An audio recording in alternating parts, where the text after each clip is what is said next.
अस्सलाम वालेकुम, आयका जगाडस में खुश आमदीद। आज हम ब्रोकोली काटेंगे, तो चलो काटते हैं।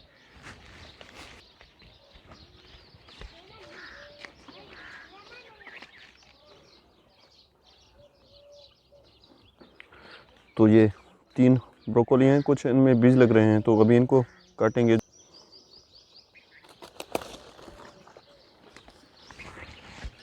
ये है फ्रेश ब्रोकोली।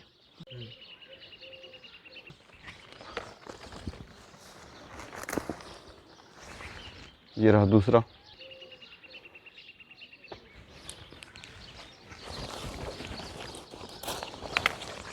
ये एक छोटा सा तीसरा। इसको भी काटते हैं।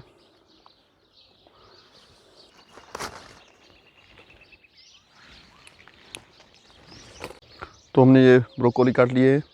उम्मीद है कि आपको ये वीडियो पसंद आया होगा। अगर वीडियो पसंद है तो वीडियो को लाइक कीजिए और चैनल को सब्सक्राइब कीजिए। तो मिलते हैं अगले वीडियो में, तब तक के लिए अल्लाह हाफ़िज़।